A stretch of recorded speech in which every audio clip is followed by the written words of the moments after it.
been fulfilled for real. Now what the deal? We giving praise to the God of Yisrael, cause it's real out here. People get killed out here, they robbing still out here. It's getting hard out here. The love of many wax cold from what I hear, but we backed by the Most High, so who shall you feel? You gotta be bold and righteous to live. The flesh is seething and wicked, sin deceiving is vicious. Repentance needed to fix it. His mercy too exquisite to miss it. Just proceed to listen. Let's stick to the mission. Believe and receive His blessing. You see, blessings come from above. None of us deserve it. None of us is worthy. But we praise Y'all for His mercy. When I think of Your mercy and all that You've done for me, hey, all I can do is stop and praise Ya. When I think of Your mercy and all that You've done for me, all I can do is stop and praise Ya, praise Ya, hey, praise Ya.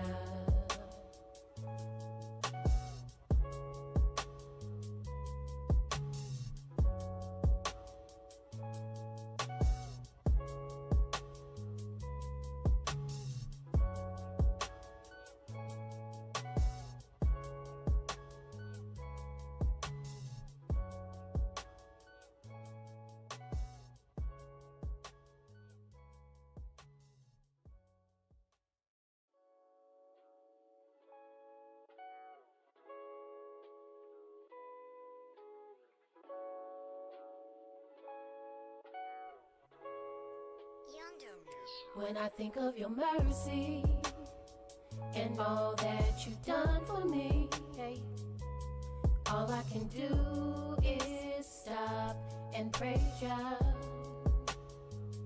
When I think of Your mercy and all that You've done for me, all I can do is stop and praise Ya, praise Ya, hey, praise Ya. We really gotta stop, like praise Ya. Stop and praise the ancient of days. Teary-eyed and with a smiling face, the praise You gave was already ordained. Stop and praise for keeping you in your lane. Give a praise for breaking off them chains. Before you let somebody steal your praise, think about the spirit in which they came. Think about the energy they gave. Is it worth it? Nope, never, no way. Kingdom we broke into a praise dance. I praise Yah for D4 hug daps. Praise Yahweh for the congregation, and I praise Him for the angels, the elders, and all their dedication. See, this truth, it'll cut you, heal you, it'll make or break you. This is a spiritual walk, it's a spiritual ride. Just don't despise the chastisement when you get chastised. You a son, not a bastard, right? You gon' get chastised. It's a spiritual ride, just vibe. Yeah, just vibe. We gon' ride. All praises to the Most High. When I think of Your mercy and all that You've done for me, hey, all I can do is stop and praise Ya. When I think of Your mercy and all that You've done for me, all I can do is stop and praise Ya, praise Ya, hey, praise Ya. Mercy on you, mercy on me. They say the truth has set you free. See, prophecy been fulfilled for real. Now what the deal? We giving praise to the God of Yisrael, cause it's real out here. People get killed out here, they robbing still out here. It's getting hard out here. The love of many wax cold from what I hear, but we backed by the Most High, so who shall you feel? You gotta be bold and righteous to live. The flesh is seething and wicked, sin deceiving is vicious. Repentance needed to fix it. His mercy too exquisite to miss it. Just proceed to listen. Let's stick to the mission. Believe and receive His blessing. You see, blessings come from above. None of us deserve it. None of us is worthy. But we praise Y'all for His mercy. When I think of Your mercy and all that You've done for me, hey, all I can do is stop and praise Ya. When I think of your mercy and all that you've done for me, all I can do is stop and praise ya, praise ya, praise ya.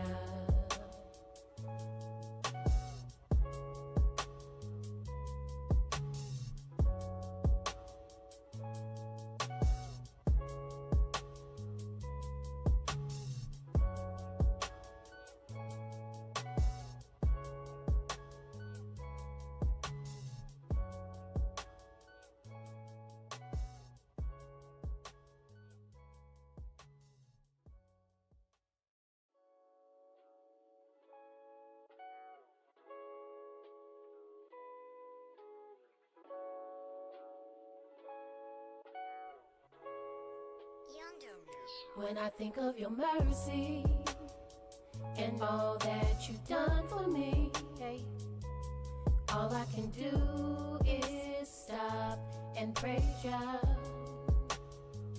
When I think of your mercy and all that you've done for me, all I can do is stop and praise ya, praise ya, praise ya.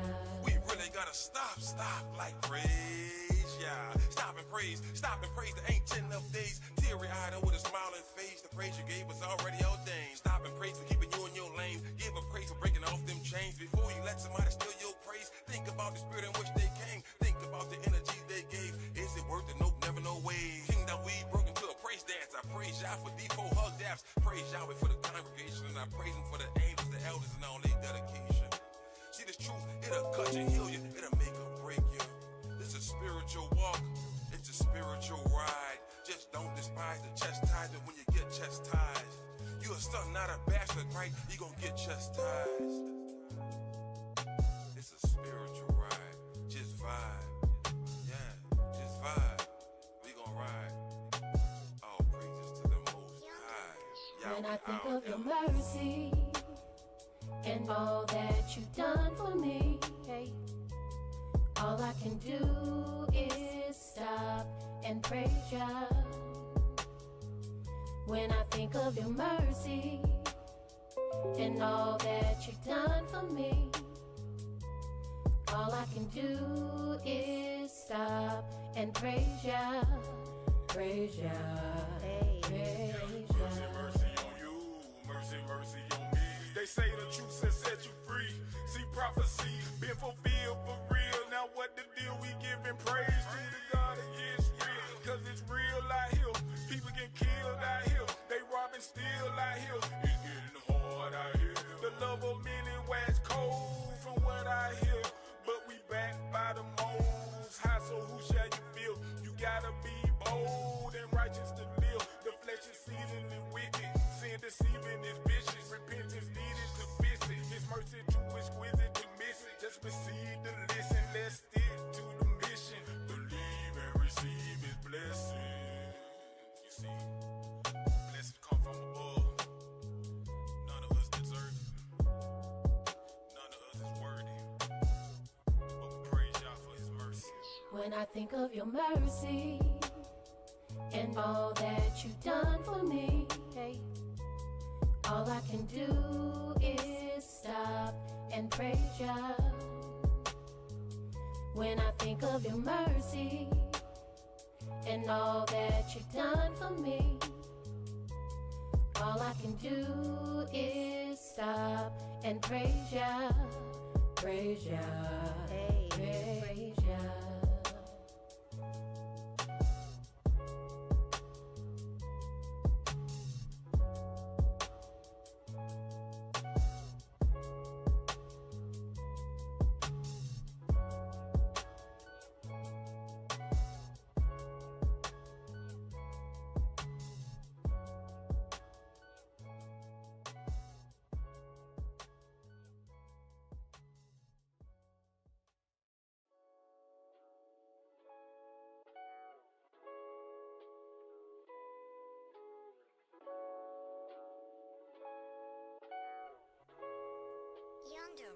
When I think of your mercy and all that you've done for me. All I can do is stop and praise ya. When I think of your mercy and all that you've done for me, all I can do is stop and praise ya, praise ya, praise ya. We really gotta stop, like praise ya. Stop and praise the ancient of days. Teary-eyed and with a smiling face, the praise you gave was already ordained. Stop and praise for keeping you in your lane. Give a praise for breaking off them chains. Before you let somebody steal your praise, think about the spirit in which they came. Think about the energy they gave. Is it worth it? Nope, never, no way. Kingdom we broke into a praise dance. I praise y'all for D4 hug daps. Praise Yahweh for the congregation, and I praise him for the angels, the elders, and all their dedication. See this truth, it'll cut you, heal you, it'll make or break you. This is a spiritual walk, it's a spiritual ride. Just don't despise the chastisement when you get chastised. You a son, not a bastard, right? You gonna get chastised. It's a spiritual ride, just vibe. Yeah, just vibe. We gonna ride. All praises to the Most. Shalom Facebook, Shalom YouTube. Welcome to our prophecy class. Today we're in the book of Revelation, chapter 13. But before we get started, does anyone have any questions? No questions? All right. And I'm glad we didn't go over this last week because Revelation 13 says a whole lot. And it is the beginning of what we're seeing today. And we're going to prove that through the scriptures. So we go ahead and get started. Again, we are in the book of Revelation, chapter 13.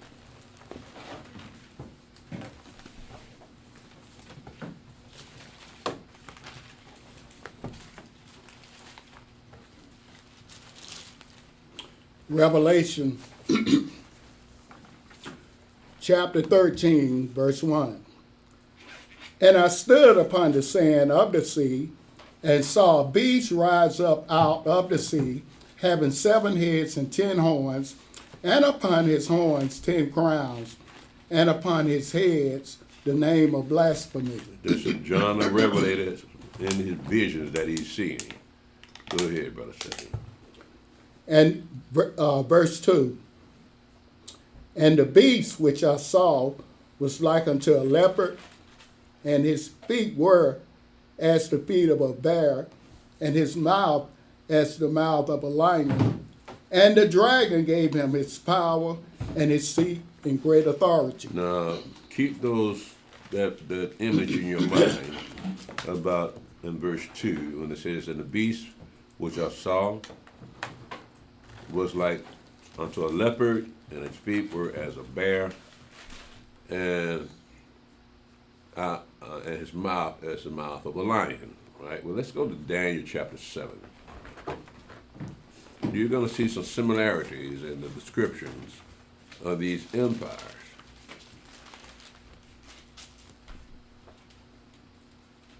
You remember, it's a leopard, a bear, and a lion in chapter 13 of Revelation. Go ahead, pick it up at verse 1, Brother Stephen, down to verse 7. Daniel chapter 7, verse 1. In the first year of Belshazzar, king of Babylon, Daniel had a dream and visions of his head upon his bed. Then he wrote the dream and told the sum of the matters. Daniel spake and said, I saw in my vision by night, and behold, the 4 winds of the heavens strove upon the great sea. Mm-hmm. And 4 great beasts came up from the sea, diverse one from another. Mm-hmm. The first was like a lion and had eagle's wings. I beheld till the wings thereof were plucked, and it was lifted up from the earth and made stand upon the feet as a man, and a man's heart was given to it. This is actually referring to the Babylonian Empire. Go ahead, brother. Verse 5. And behold, another beast, a second, like to a bear, and it raised up itself on one side, and it had 3 ribs in the mouth of it, between the teeth of it, And they said thus, unto it arise, devour much flesh. This will be the Medo-Persian Empire.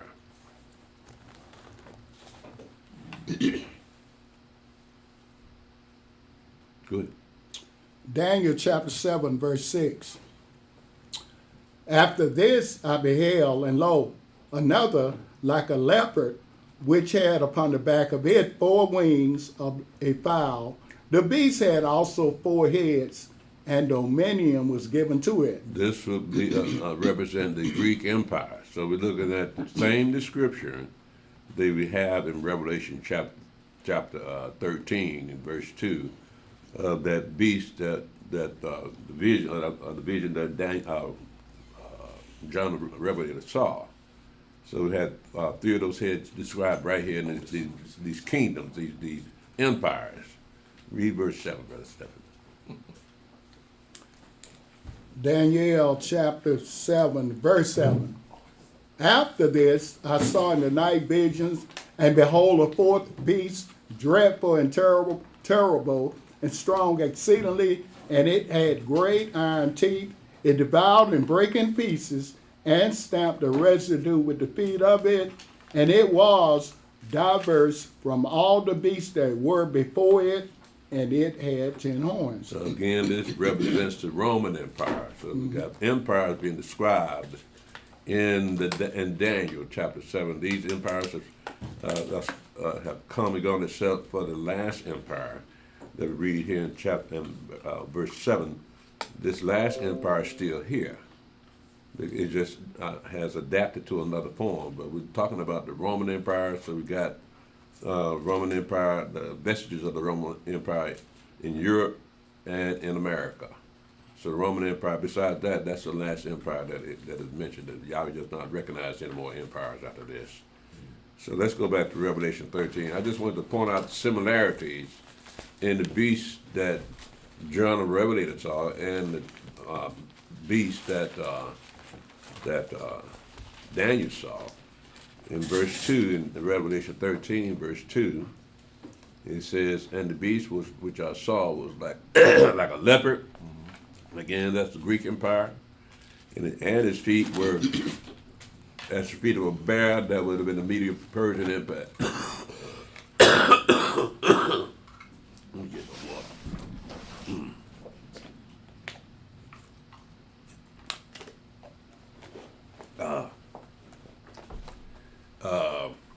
And his mouth as the mouth of a lion. Again, that would be the Babylonian Empire.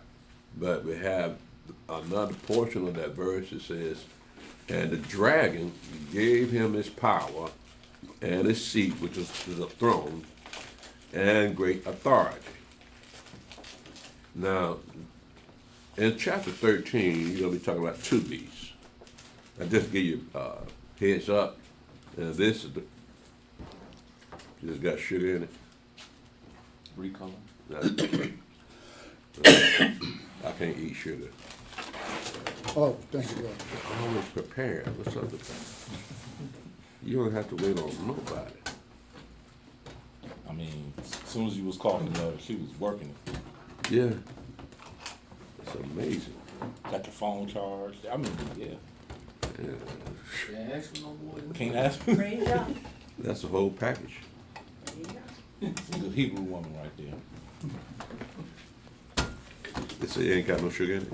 No, they fine though. Yeah, Fine. because that was Stephen took some. She gave me some last. Ricola.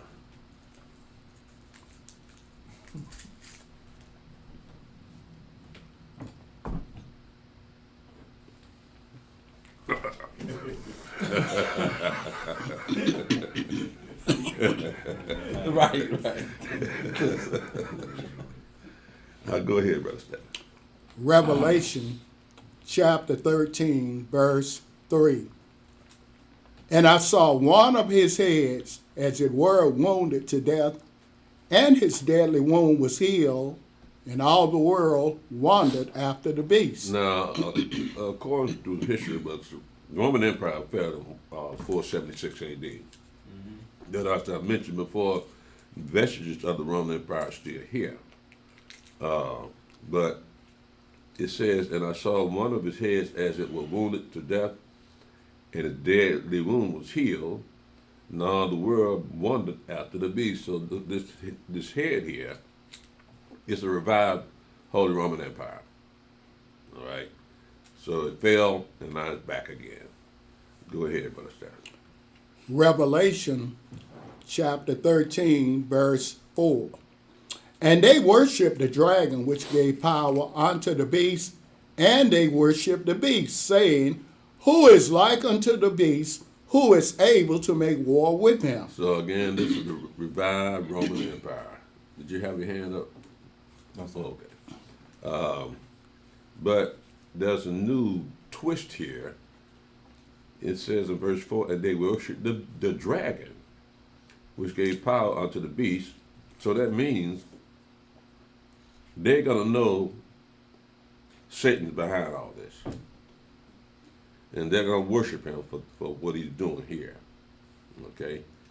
Go ahead, Brother Stephen. Revelation chapter 13, verse 5. And there was given unto him a mouth speaking great things and blasphemies, and power was given unto him to continue 42 months. 3.5 years. All right, go ahead. Verse 6. And he opened his mouth in blasphemy against Elohim, to blaspheme his name and his tabernacle and them that dwell in heaven. Mm-hmm. And it was given unto him to make war with the saints and to overcome them. And power was given him over all kindreds and tongues and nations. Mm-hmm. And all that dwell upon the earth shall worship him, whose names are not written in the book of life of the Lamb slain from the foundation of the world. Mm-hmm. If any man have an ear, let him hear. Mm-hmm. He that leadeth into captivity shall go into captivity. He that killeth with the sword must be killed with the sword. Here is the patience and the faith of the saints. Now, let's look at this beast here, this first beast here. In verse 1, it said, And I stood upon the sand of the sea, and saw a beast rise up out of the sea, having 7 heads and 10 horns, and upon his horns 10 crowns, and upon his heads the name of blasphemy. So we're talking about a government here. That this beast, this first beast that comes up out of the sea, we're talking about a government with all these heads. And so this government is going to be that one world government that we're going to be reading about, because as we continue to read, we're going to see that another beast is on the scene, but this beast comes out of the earth. So this first beast is the government one world government that's going to be ruling the world. Go ahead, Brother Seth. Revelation chapter 13, verse 11. And I beheld another beast coming up out of the earth, and he had 2 horns like a lamb, and he spake as a dragon. Now again, this beast comes up out of the earth. And he had 2 horns like a lamb and spake as a dragon. Well, what do those 2 horns represent? Yes. Church and state. Church and state. Praise God. It represents church and state, a combination of that one world order, because what you're going to have is a one world religion, a one world currency. Everything's going to be under that one world government, all aspects of life. You're trying to pull that together now. Yeah. So, Elder, when it says in verse 1, when it talks about the beast coming up out the sand, so and then certain Coming up out the sea. coming out the sea. Mm-hmm. So we can say that's understanding that is not a person when it comes to verse 11, because it said out the sand, we think the sand is people, right? Right. Am I right? Right. Okay.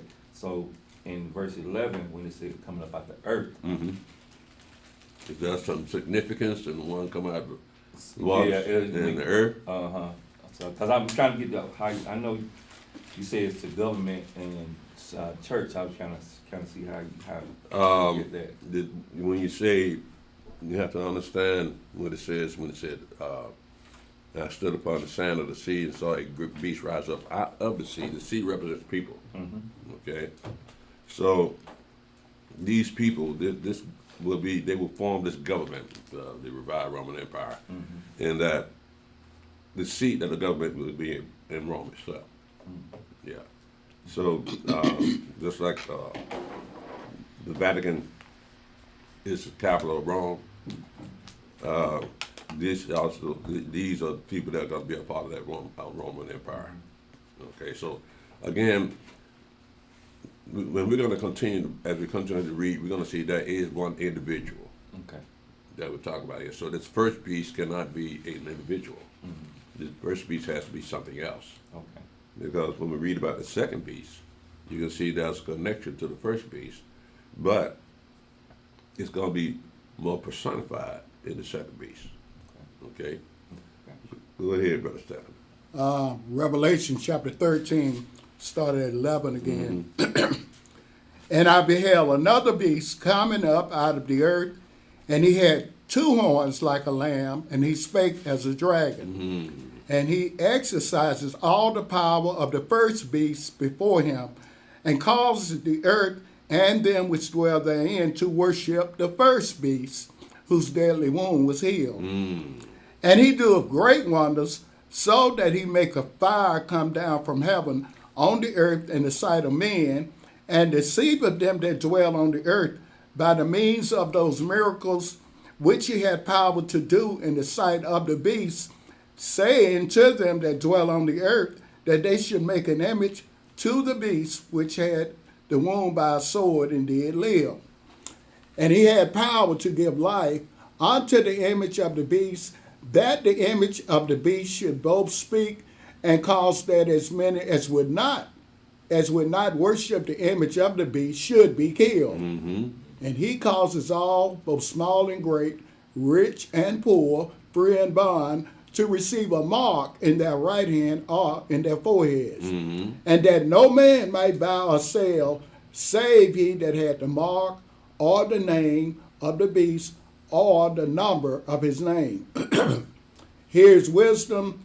Let him that has understanding count the number of the beast, for it is the number of a man, and his number is 666. Now, let's look at another description of the second beast. Let's go to Daniel chapter 11.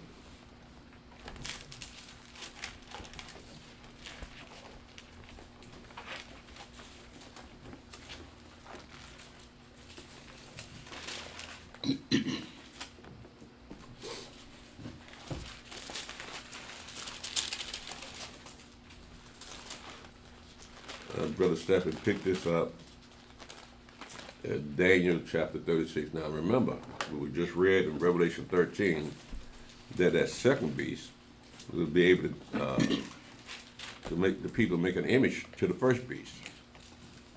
And so he's going to be able to do all those miracles that make people think that this is more than just a man. All right? So let's pick this up in Daniel chapter 11 and verse 36, Brother Stephen. And the king shall do according to his will, and he shall exalt himself and magnify himself above every god, and shall speak marvelous things against the God of gods, and shall prosper till the indignation be accomplished.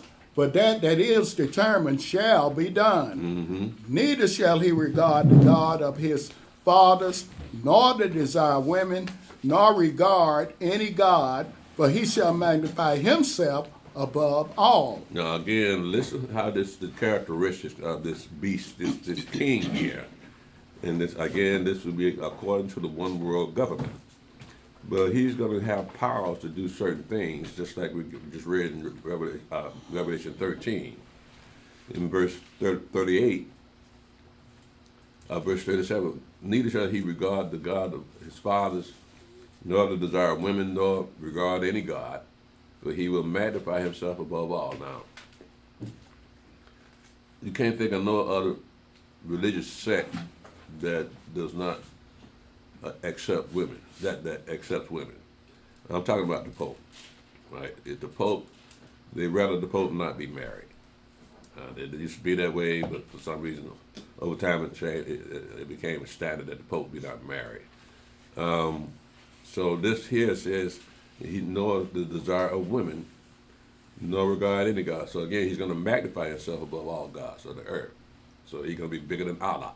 He's going to be bigger than all the rest of the gods, India and everybody else. But go ahead and read, Brother Stephen. Ed, I heard you say something. I told somebody, I thought it was real interesting. I said the elder said that during that one world order, those Muslims might be the enforcer of that one world order. Yeah. I found that, and I know they tied in, but when you made that, I said, never thought of that. Yeah, you see how close they are to the Catholic Church? Mm-hmm. Yeah, so I can see that possibility of them using the Muslims as an enforcement agency or army to force people to take that name, number, and mark. Chop them heads all one. Yeah. That's something that was interesting, man. I thought about that. I said, man, Spirit told that brother that. They one and the same, though, right? Yeah. Mother and daughter. So I imagine it's not going to be a real stretch for the Muslims to regard this Pope as a god because of the closeness of the relationship. Now, how's that going to affect Islam? They're going to have to bow down to this Pope. You got to accept him as God, right? So, being they already have a close relationship, that shouldn't be a stretch. Yeah. The Pope could pretty much become their caliphate in a way, right? Who? The Pope could be their caliphate. You know, because they're looking for the next caliphate. The Pope would be their caliphate in a way. Well, that would be acknowledging Islam if he wants to make it a caliphate. So it's going to be a one world government and one world religion. So all that's got to change. Christianity got to change. Islam got to change. Judaism got to change. So that those whatever it is about those religions conflict with that one world order, they got to change. But do you think this whole coexist movement with all the religions, like that one world religion, have a little bit of this and this and this, a segments of all of it blended together like kind of like a melting pot? Well, I'm pretty sure that's been an effort on the Catholic Church to pull together the religions of the world. I think they had a conference a few years ago where all the religions of the world were represented in the Pope. Y'all remember that? And the Pope was there, and they signed some type of document that they will be unified. But nothing's come of it yet. But you got a lot of religions being represented there. So I imagine it's going to work the same way. He begged Islam and Protestantism. He said, y'all need to come back to the true church. You know? That's what he said. Yeah, well, that's the arrogance of these Gentiles, that they're God's representative. Like, only through them can you be saved. Well, praise Yah. I mean, Yahweh showed us nothing ain't necessarily so. So they've been deceiving themselves. So, well, let's continue, Brother Stephen. Elder, Yeah. I think Obama during his inauguration, he had all the religions do a prayer. Oh, yeah? Yeah, he had like Muslims do a prayer, the Catholic do a prayer, the Jewish people do a prayer. I'm like, you got all these people praying, you know. But Who they praying to? I don't know, praying for him, his office, his stated office, but he had each different religion in there saying a prayer. So they praying to their own individual God. For him, yeah. It was during the inauguration. I was like, okay, this looked kind of weird to me. I was like, all right. Yeah, that is weird. Yeah, all of them. And I just thought about that. I was like, man. But I know, not jumping the subject, but I was talking to my coworker about the mark of the beast the other day at work, like 2 days ago. And she's a 7-day Adventist. And she was like, well, I'm going to be raptured off. I can't wait. I was like, okay. So I had to hurt her feelings, but I told her, and I talked about how it's going to be hard for some people as far as because you got family, children, elderly, to try to take care of them, and it's going to be a hard thing for some people. They're going to want to take that mark. But she feel like she's going to be saved because she's going to be raptured off. She's going to be raptured off? Yeah, I was like, nah, sister, that ain't going to happen. But, that's what they believe. So they don't bother reading the book at all, though, do they? What's the one reading? mean, they believe in the Sabbath, but other than that, they think they're gonna be raptured off. But I told them, like, some people just gonna have to go through that, and it's gonna be hard. Even like now, the government things going high, and you're gonna have to cut back and get ready for it. So, Yo, Yes, sir. will the house of Judah have to deal with that mark of the beast? No, We won't be dealing with that. no. That's the nations. Now remember, you got a timeline involved, right? 3.5 years. We got the trumpets of destruction, the vows of wrath, right? You got all that got to last 3.5 years. The wilderness experience got to last 3.5 years. This one world government got to last 3.5 years. So a lot of things going on in this 3.5 years. So the house of Judah would be part of that 3.5 years, in that they would be in the wilderness at the time that the one world order is in business. So, but it says he's going to make war with the saints. So that means that must be the rest of the 9 tribes that are not in the wilderness with us. So those are the ones got to be martyred, rather die than take that name, number, and mark.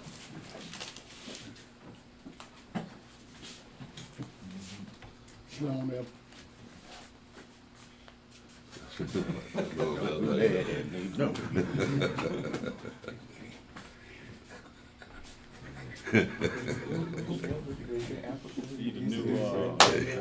Yaakov.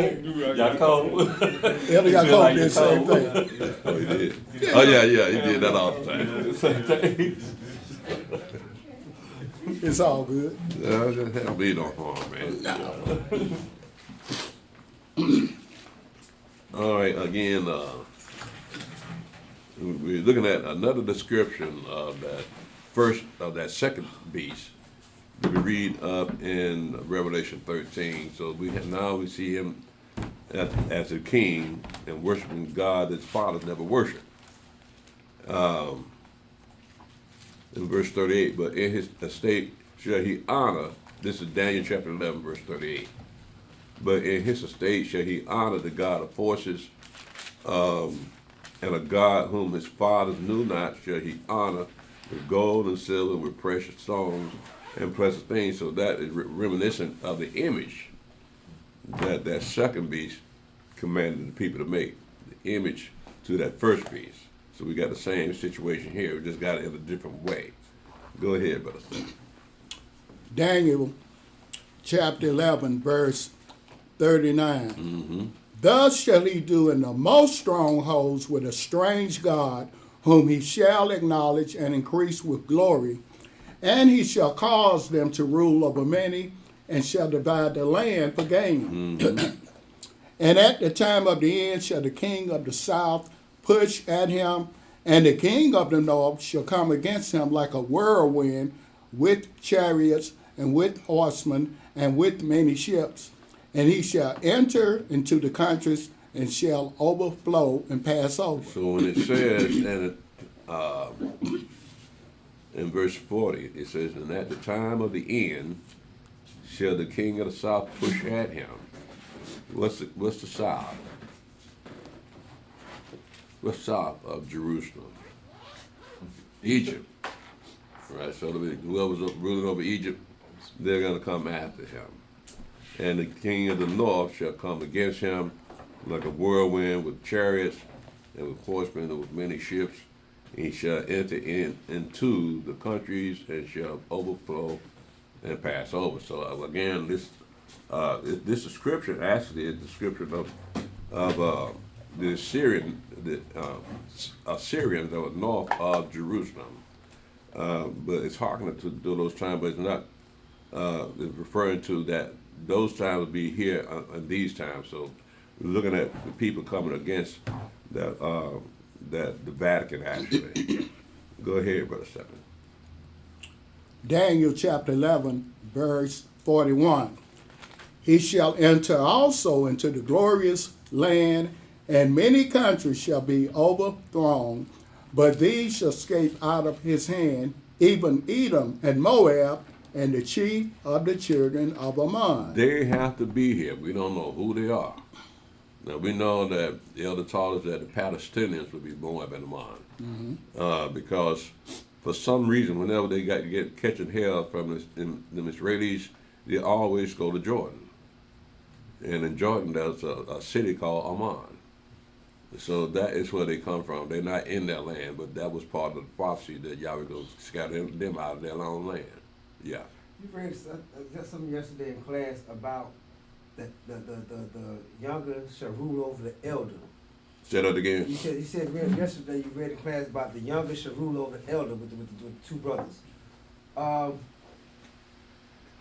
if none of Edom make it, that rule that we had over them, that's already passed, right? Yeah. That passed in Matthew under King Herod. Okay, so that's when we lost our rule. Yeah, over them. that's when that was taken off his back. That yoke was taken off his back under King Herod. Mm-hmm. Okay, and one more thing, it's kind of hard to figure that he goes through all this problem. He's not even worshiping Lucifer, but he calls himself the whole God, and he's over all God, even Lucifer himself. But in the secret, he's secretly worshiping some other guy. It's like kind of strange. You know what I mean? Mm-hmm. That just seems strange to me. Like you know, he's not worshiping Lucifer, the Satan that got into him, but he made himself God over everything. But in secret, he's worshiping another God that nobody even know about. It's kind of crazy. He has to have a God to give him the power to be a God. Right. Yeah, so that a God doesn't need another God. He's just God. Right. But if you need another God to justify him being a God, then he's not really a God. He thinks he's a God, though. Yes. Go ahead, Brother Stephen. Daniel chapter 11, verse 42. He shall stretch forth his hand also upon the countries, and the land of Egypt shall not escape. Mm-hmm. But he shall have power over the treasures of gold and of silver, and over all the precious things of Egypt. And the Libyans and the Ethiopians shall be at his steps. Mm-hmm. But tidings out of the east and out of the north shall trouble him. Therefore he shall go forth with great fury to destroy and utterly to make away many. Mm-hmm. And he shall plant the tabernacle of his palace between the seas and the glorious holy mountain. Yet he shall come to his end, and none shall help him. In verse 45, it says, and he shall plant the tabernacles of his palace between the seas in the glorious holy mountain. That be Israel, Jerusalem. Yet he shall come to his end, and none shall help him. Somehow he's going to get from Rome to Israel, right? At some point. Doing that 3.5 years. Now let's take another look at this same guy, because remember he was able to do miracles before the people, and people wondered how this man could do all these things. So we're going to look at another vision of this. This is in Daniel chapter 8, and pick it up at verse 23, Brother Stephen. It's the same guy. I just keep it so you can see the parallels in the description of it, because Daniel will have, for instance, Nebuchadnezzar had a dream, right? And his great image, right? And nobody could tell Nebuchadnezzar what the dream meant until they got to Daniel. Daniel told him what that dream meant, right? It was talking about the full world empires are coming upon the earth, and Nebuchadnezzar's dream. Then Daniel had that same dream in Daniel chapter 7, but in a different form. But it still said the same thing. They were great empires, 4 empires to come upon the earth. But let's pick it up at verse 22. Not 22, but verse 23, Brother Stephen. Daniel 8 and verse 23. And in the latter time of their kingdom, when the transgressors are come to the full, a king of fierce countenance and understanding dark sentences shall stand up, and his power shall be mighty, but not by his own power. And he shall destroy wonderfully, and shall prosper and practice, and shall destroy the mighty and the holy people. Mm-hmm. And through his policy also he shall cause craft to prosper in his hand. And he shall magnify himself in his heart, and by peace shall destroy many. He shall also stand up against the prince of princes, but he shall be broken without hand. So you know what he's talking about when they say the prince of princes, right? Go ahead for a second. Verse 26. And the vision of the evening and the morning, which was told, is true. Wherefore shut thou up the vision, for it shall be for many days. Mm-hmm. And I, Daniel, fainted and was sick certain days. Afterward I rose up and did the king's business, and I was astonished at the vision, but none understood it. Daniel must have been kind of sickly because he's always passing out.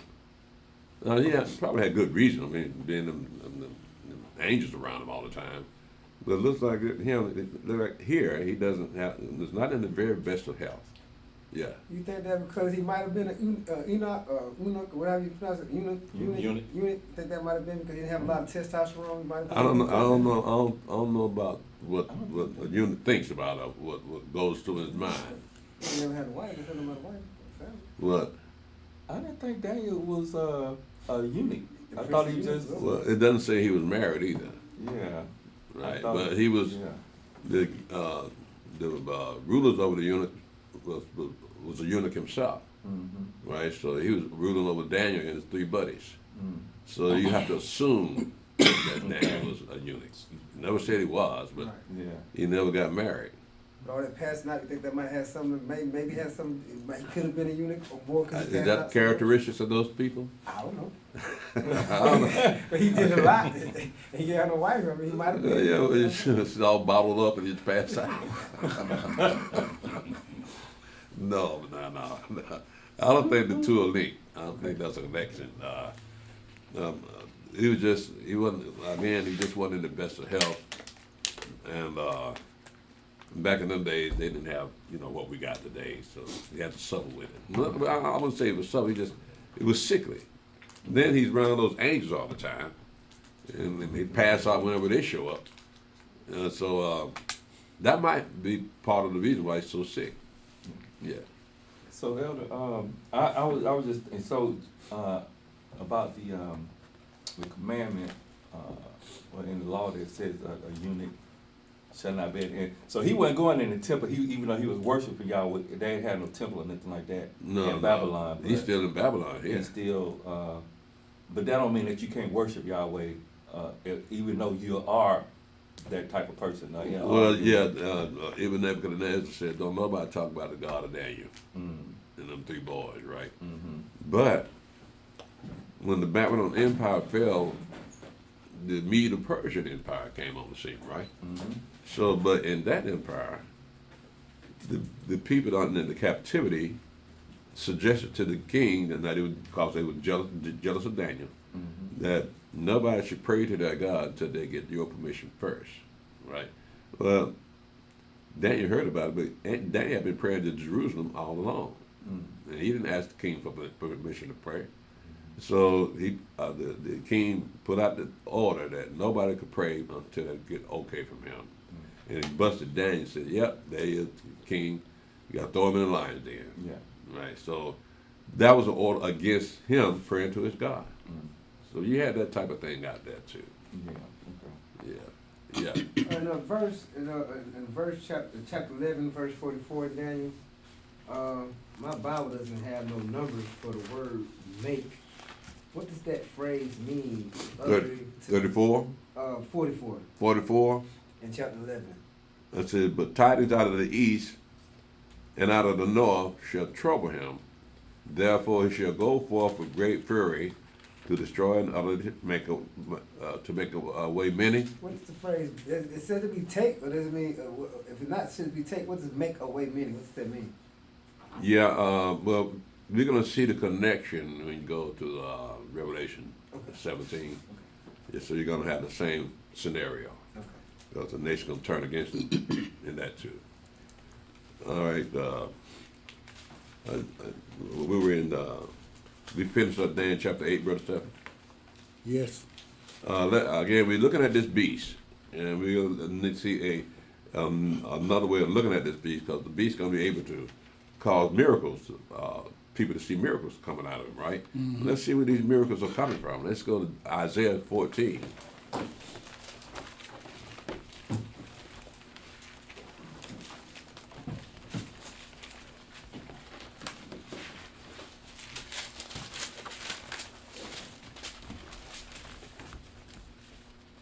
And pick it up at verse 12 to verse 17.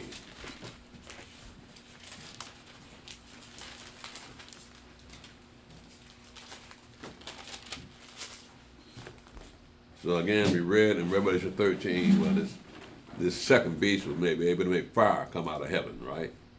Let's pick it up. Where's he getting this from? Isaiah chapter 14, verse 12. How art thou fallen from heaven, O Lucifer, son of the morning? How art thou cut down to the ground, which didst weaken the nations? But thou hast said in thine heart, I will ascend into heaven. I will exalt my throne above the stars of Elohim. I will sit also upon the mount of the congregation in the sides of the north. I will ascend above the heights of the clouds. I will be like the Most High. Now, let's look at these last two verses that we just read here. In verse 13, it says, For thou hast said in thine heart, I will ascend into heaven. I will exalt my throne above the stars of God. Well, those stars were represented by the 12 tribes of Israel. I will sit also upon the mount of the congregation in the sides of the north. If you go into Psalm 48, that's the description of the temple at Jerusalem. So you're going to be in that temple.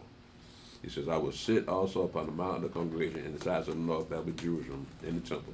I will ascend above the heights of the cloud. I will be like the Most High. So we have a competition here between the prince of this world, and the creator of all things. That he wants to be glorified like Yahweh being glorified. So he gets that glory. The people that make images and graven images of themselves by saying, well, this is our God. They've got the cross, they've got the crescent star and the moon, the crescent moon and the star.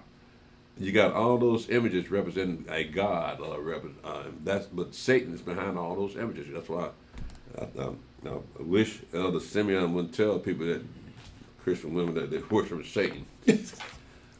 But I like that though. I know. I like to be there when he tell them. Yeah, but Far off though. yeah, But Elder, this verse right there, these verses right here, when you talk to people that believe in going to heaven, it really make them think. They sit there, because I take them go to Isaiah, whatever, and they come back, they're like, man, you know, like, Yeah. right there, you can't get around it. And Right. you can't get around Isaiah either, you know what I mean? So you can't, right there, like, you know, you're trying to be like Satan. right. So how can Lucifer be like the Most High? Worship him, people that worship him. I mean, they're already worshiping him now, right? Even they said they worship the dragon in chapter 13 Revelation, right? So how are they going to be worshiping him, though? Right? Go ahead, Brother Stephen. Isaiah chapter. I'll tell you what, you don't have to go no further than that. I just wanted to let you see that Lucifer wants to be glorified. Lucifer is just another name for Satan. Right, yeah. So, with the with America, this thing that they got going on, try to keep you entertained as far as trying to go. They send this spaceship off, and is that Yahweh giving them over to worship the stars and the moon? And they are actually, I guess they've been given over because this is something that they desire. Yeah.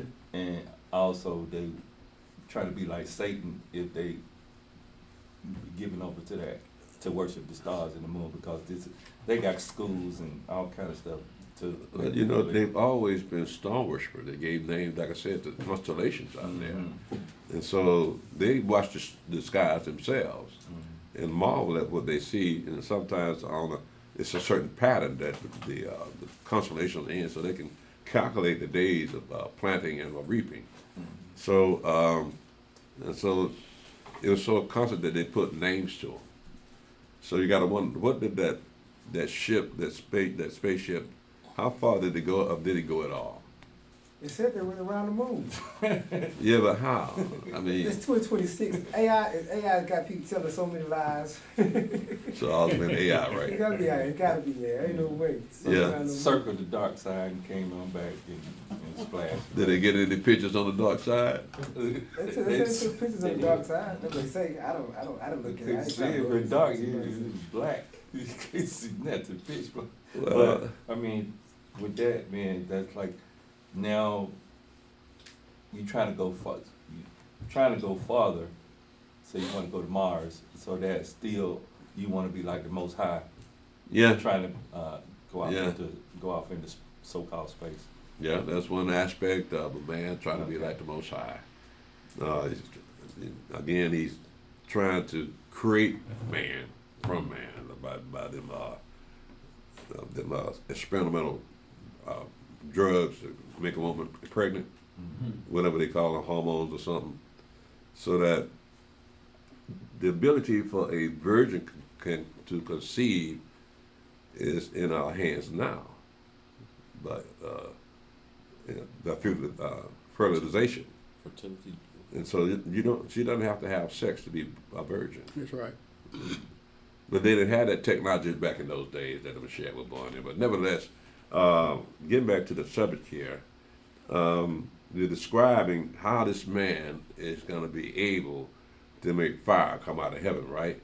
Well, let's go to 2 Thessalonians chapter 2.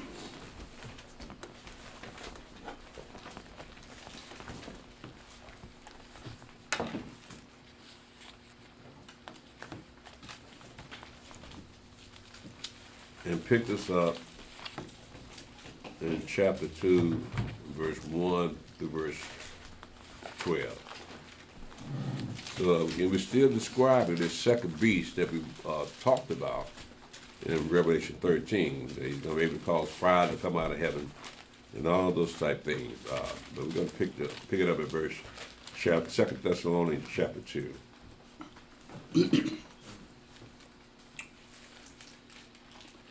Verse 1. Now we beseech you, brethren, by the coming of our Adonai Yeshua the Mashiach, and by our gathering together unto him, that you be not soon shaken in mind, or be troubled, neither by spirit, nor by word, nor by letter as from us, as that the day of the Mashiach is at hand. Let no man deceive you by any means, for that day shall not come, except there come a falling away first, and that man of sin be revealed, the son of perdition, who opposes and exalted himself above all that is called Elohim, all that is worshipped, so that he, as God, sitteth in the temple of God, showing himself that he is God. So we got the same description of the second beast, and the temple itself is in the plans of being built now.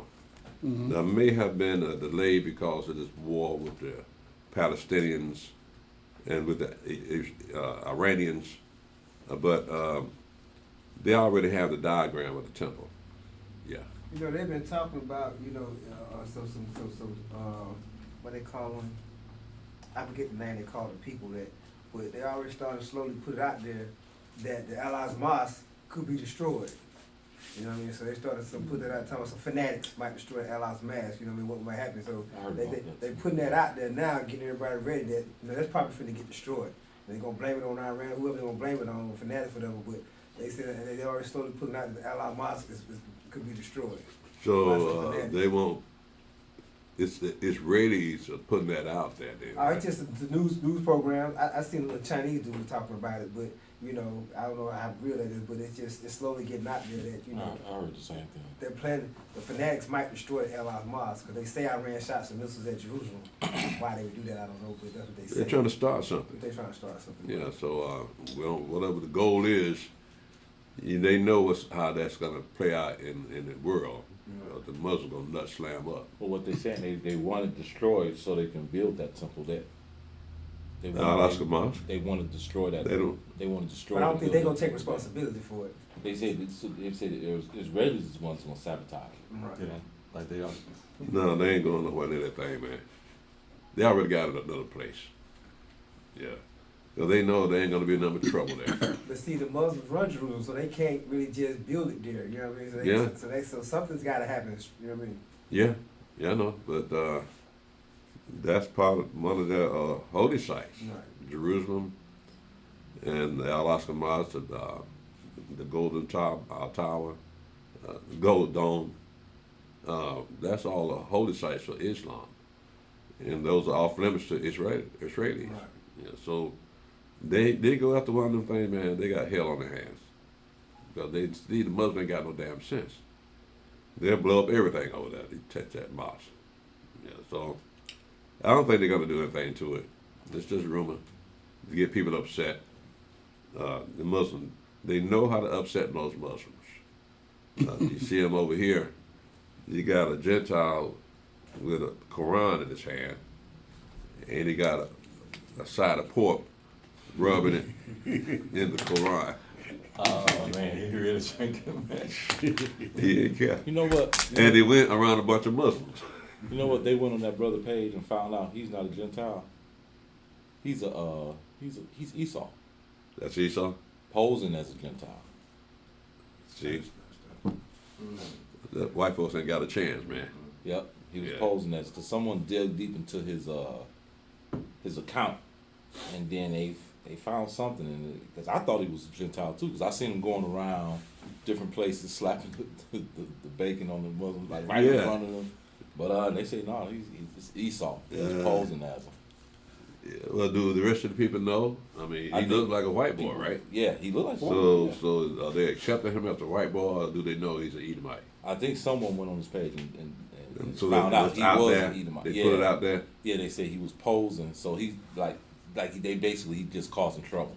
Yeah, so He's deliberately doing that. I doubt if he can get anybody to follow him now, right? Well, shit, he had millions of followers. He had like 15, 20 million, like a lot of people following him. But I don't know. After this, I haven't seen him no more. After they found out he was Esau, Yeah.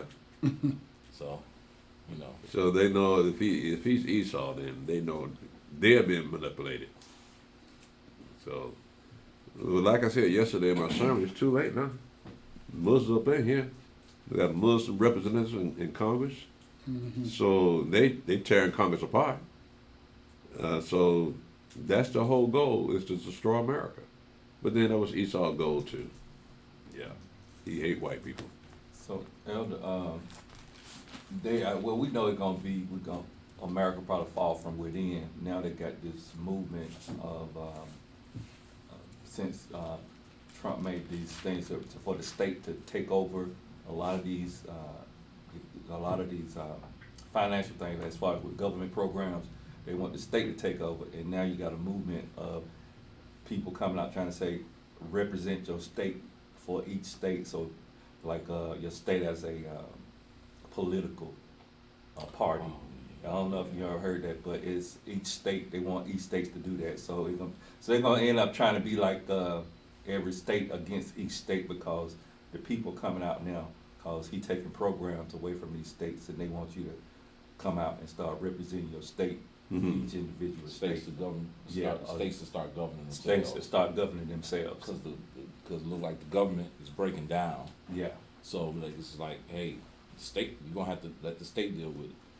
Where they gonna get the funds from? Once they wanna be independent, cause that nut up there in New York, he wanna tax the wealthy, right?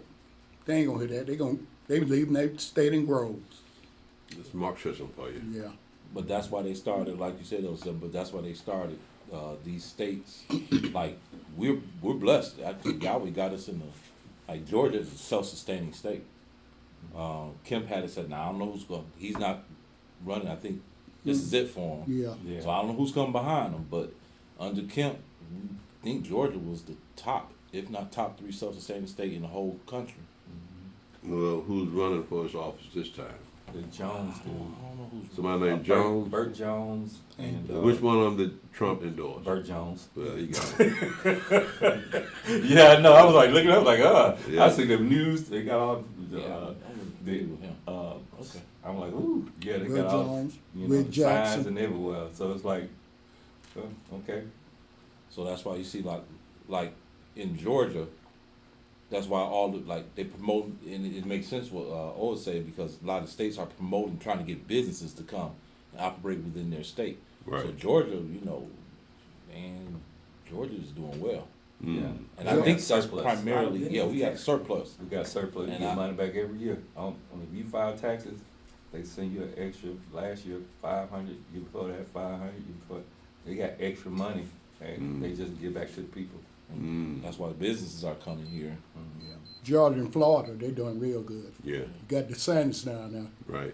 And one day, I know we ain't gonna be here much longer, but if we here any longer, I think DeSantis is probably gonna run for president.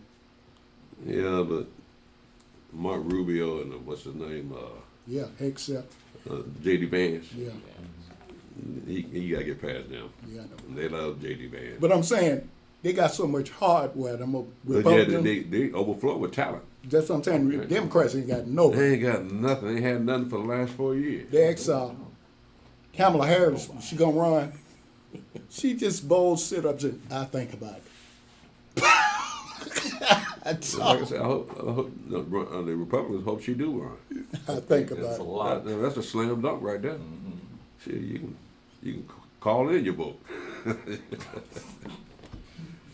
But let's finish looking at this second beast that we read about in Revelation 13 as it describes here in 2 Thessalonians. So it says here in verse 4, who opposes and exalteth himself above all that is called God, and that all that is worshipped, also that he as God sitteth in the temple of Elohim, showing himself that he is God. So this man got a lot of chutzpah, that's what they say. What's making him do this? Right? Go ahead, Brother Stephen. Verse 5. Remember you not that when I was yet with you, I told you these things. And now you know what withholdeth, that he might be revealed in his time. For the mystery of iniquity does already work. Only he who now letteth will let until he be taken out of the way. And then shall that wicked be revealed, whom the Adonai shall consume with the spirit of his mouth, and shall destroy with the brightness of his coming, even him whose coming is after the working of Satan, with all power and signs and lying wonders, and with all deceivableness of unrighteousness in them that perish, because they receive not the love of the truth, that they might be saved. And for this cause Elohim shall send them strong delusion, that they should believe a lie, that they all might be damned who believe not the truth, but had pleasure in unrighteousness. So go all the way back to Revelation 13 where it says the people who worship the dragon, they gave power to the beast. So in essence, this one world order will be satanic in nature, so that all kinds of abominable practices can be practiced during that one world order. And you got here now. You see Lucifer has gotten into this man to make him think that he's God. So now he's finally Isaiah 14 is coming to pass. Lucifer's finally getting people to worship him. He finally people gonna think he's God. And like, as we mentioned before, anytime you first of all in the 10 Commandments, the second commandment says, "Thou shalt not make unto you any graven image." Right. So wonder why. Why you got a commandment not to make unto you graven images? It's because they're Lucifer. They're the gods of the people. You cannot make an image to Yahweh. You let them know, you can't make no image to me because you can't see me. Right? But those gods that you can see, that's the devil. Right. So he's letting them know, he's making a distinction between him and the rest of the nation and their gods. You can see that God, but you can't see me, so you can't put us together. You know, Elder, they making that Satanism, I can see that because they're making it more comfortable for people. Yeah. You know, just it's like at a point in time, you see stuff like that, you be kind of like stuff you see on the Grammy and stuff like that. You kind of be like, oh no, but now it's people are like comfortable with it, Yeah. and you tell them it's like, oh, it's nothing but the Grammys, it's nothing but a video, it's nothing. You know, like what they did with the Molech when they was talking about the cow sacrifice and how. It went on Colbert show and he had the baby doll and the Molech statue and just playing they being funny with it and everybody laughing to kind of soften it up for people so you can see where people is not gonna like when Satan come on the scene it's not gonna be hard for people to fall in line. Yeah. Yeah. Making it real comfortable for folks. I know. Yeah. So that is the nature of the beast that we dwell in, man. We're the belly of the beast, right? So we have to put up with their abominations while we're still here. Before we found out the truth, we didn't know what that was we were dealing with. But now we do, and it's hard to deal with it now. Because your own people are off into it big time. Yeah. And see, with the adults that say, okay, it's just videos and music, whatever, they're not understanding that it's desensitizing your children. It's desensitizing the kids. And that's the main goal, because as they get older, they've been seeing it since they was children. Right. Like I remember watching the movie Shotters. I didn't think it was that big, but I didn't realize that kids, when they got older, started talking about it, that was the big thing for them. You know what I mean? I didn't realize that they was watching it over and over and over and over again. You know, that was the big thing. But so you desensitize the children with the videos and music. The kids sit there watching with these women watch TV all day, and they see this. When they get older, it's like, okay, well, I've been seeing this since I was a child. It's okay, Yeah. it's all right. You know what I mean? That's what you want to do. That's what you want to do. Like, you know, they desensitize the children. And you wonder why they're so crazy out here. Right. Yeah. You gonna say something other? Yeah, I heard you say something. You always say it, but you mentioned it in the Shabbat class yesterday about this at verse 11, like that bumps up that free will. Because if Yahweh make it, you ain't doing it. He give you, he making you. Yeah. So your free, that goes against that free will right there. Yeah. Yeah. It says, and for this cause, verse 11, and for this cause Elohim shall send them strong delusion that they should believe a lie. Now that's right there. Now I'm pretty sure these white Christians have read that themselves, but it didn't make it didn't cause them to think about that. But all you gotta do is compare what Christianity says to the law. And they can see for themselves they've been breaking the law all along. With all those images. But that's because Satan, Yahweh gave them over to worship images, right? The sun and the moon, the stars. And they make images of those things. But where's that coming from? It's coming from Yahweh. So we got sort of like a ringside seat watching people that have deceived themselves. It will not listen to reason. Yeah. So would Christianity be part of this strong delusion, or the strong delusion something different? This strong Now delusion. we're looking at the effect that this king, this God, has on the people, so that in the miracles that he does, it's a lie, right? So again, that's not talking about the whole of Christianity, just these moments here. Okay. Okay. So again, we got a full description of that second beast that we read about in Revelation 13. Let's go back to Revelation, book of Revelation.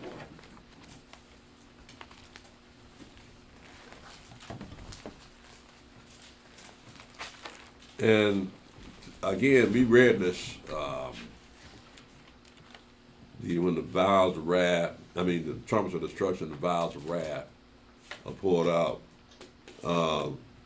In one of those descriptions, let me see if I can find it right here.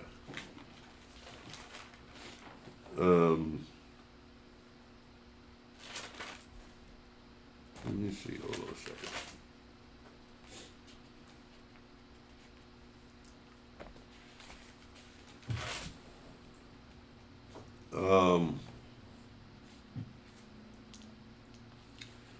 Look at you're going to see the type of people that will have taken that name, number, and mark part of that one world order.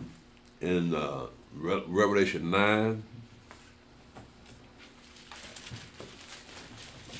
I'm not going to read that whole chapter. I just want to read verse 20 and let you see what people will be doing during that 3.5 years.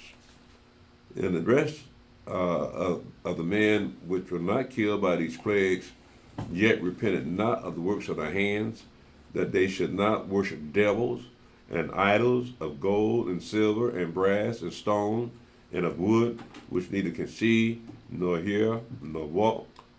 Neither repented they of their murders, nor of their sorceries, nor of their fornication, nor of their thefts. That'll be the people of that one world order. So almost like it's one world disorder, but that's what people are off into doing that one world order. So you know they're gonna that would be again another. People think that in what we read about in Revelation 13 about that second beast, he's never called the Antichrist, but that's all white folk know. That's all Christians know. Antichrist, Antichrist, Antichrist. No, it never said that this was the Antichrist. It says he's the false prophet. So yeah, that would mean that Antichrist will not be able to do the thing that this false prophet does in Revelation 13, cause fire to come out of heaven. So they have a misunderstanding in the terminology that the Antichrist are those people that don't believe that God has a son.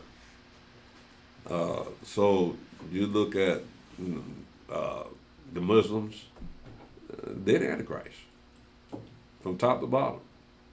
And then you got the atheists, and then you got to look at Christianity in that they go against Yahweh and go against the Mashiach, Yahshua, but they do good works, but they glorify another God that takes on the similarities of Yahweh, the mercy of Yahweh.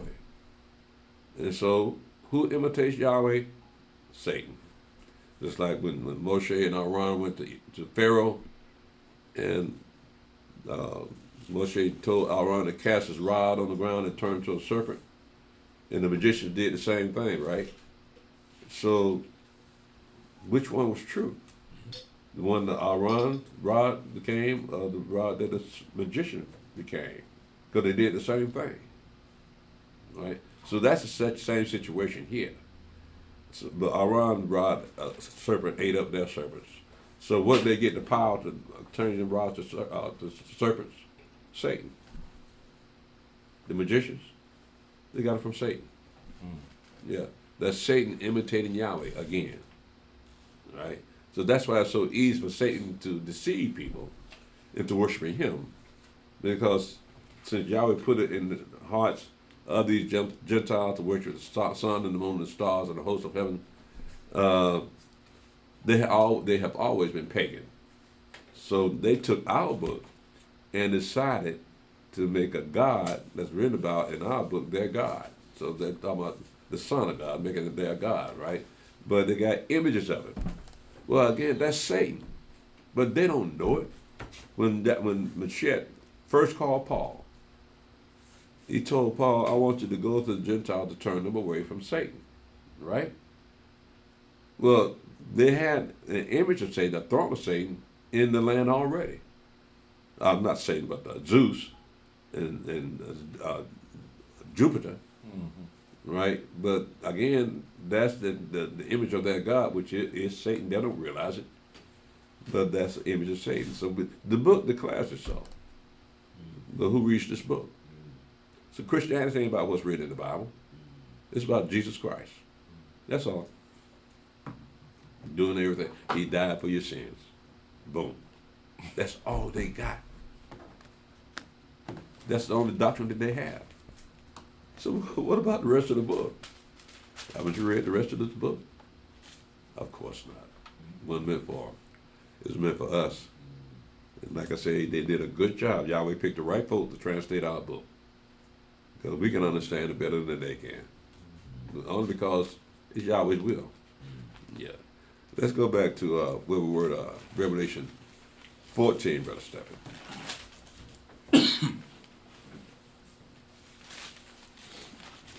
Revelation chapter 14, verse 1.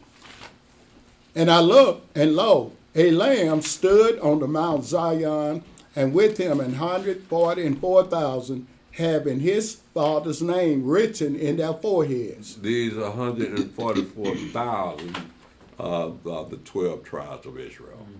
So don't let people deceive you like I think of the Jehovah's Witness that said that they were part of the 144,000. Have you heard that?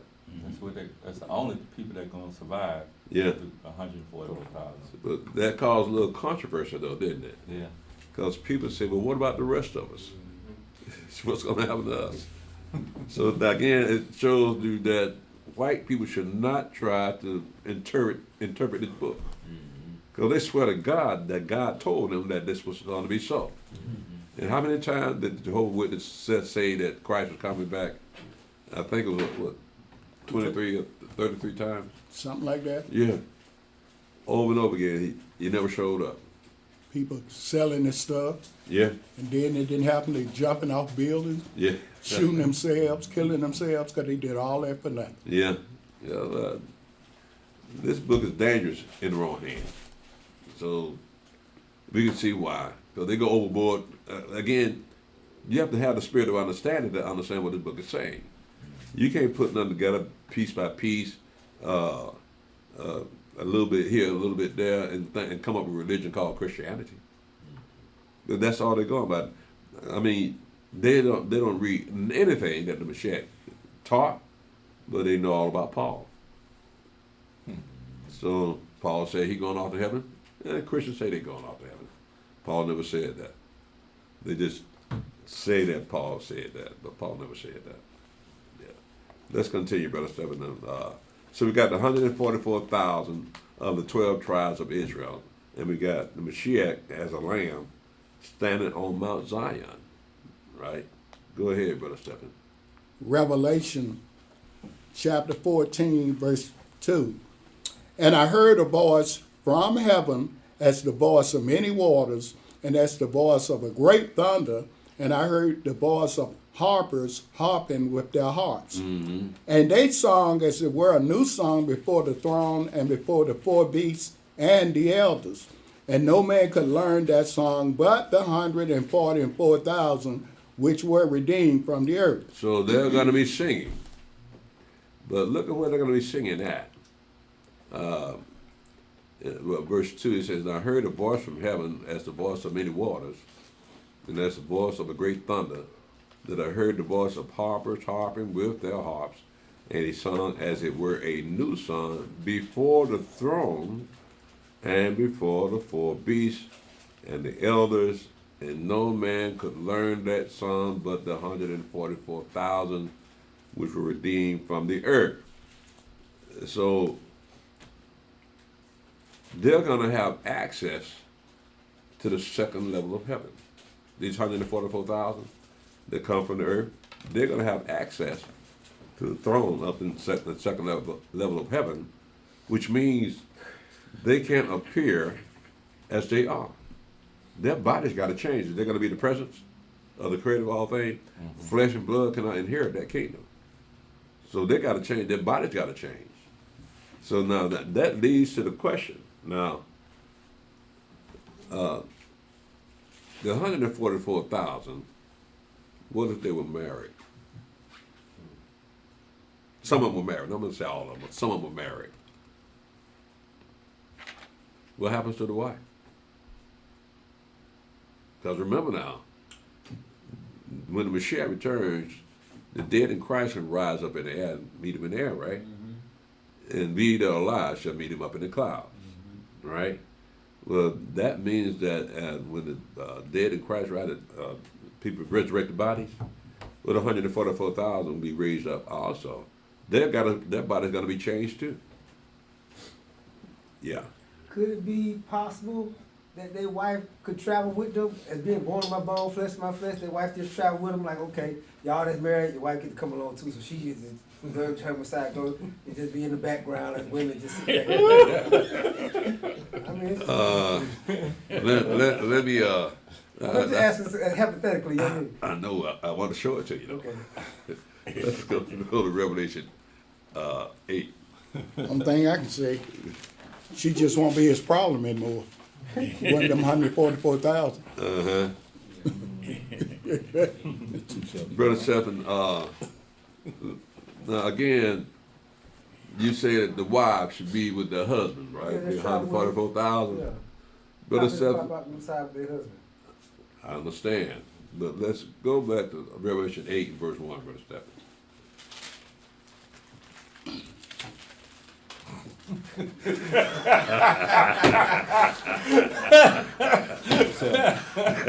Revelation.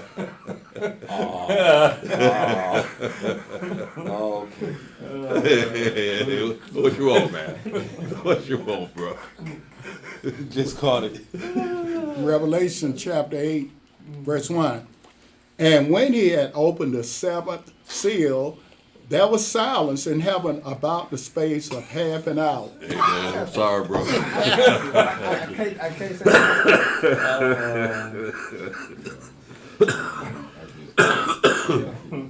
But elder, that's just a built-in mystery. What she gonna do them 1,000 years? She got a man's name, right? Yeah, well, I don't know, man. Yeah, but She got a man's name, but that means she got to be by herself for 1,000 years? Yeah. No, she going in with them. She going in with them men that you know how the 7 women take one man's name. She gonna fit into that. no, she already married. She already got a man's She already name. married. Yeah. She already has a man's She name. But she ain't got no man with the 144,000. So that means she's open. It's just like when who was that? They almost destroyed, and they got those virgins for them. You talking about Benjamin? Benjamins. But even that woman, that she would be like the one that her husband is worth 144,000. She'd be like a woman that has a husband that's dead. She got a man's name, right? Yeah. That's about all you can say about that. Yeah, And she won't be his problem anymore because he don't have no desire for her. that's right. That'd be, and what she does in 1,000 years, like I say, that's got to be another built-in mystery then, Yeah, right? yeah, That's about all you can say about that. yeah. So, now, like, it doesn't say that all these 144,000 men were ever married. Nah. Right. So, but again, I just put that out there. What if some of them were married? What happens to the wife? We don't know yet. Well, she ain't gonna be walking down the street raising hell. Well, that's because it's going to be quiet in heaven for half an hour.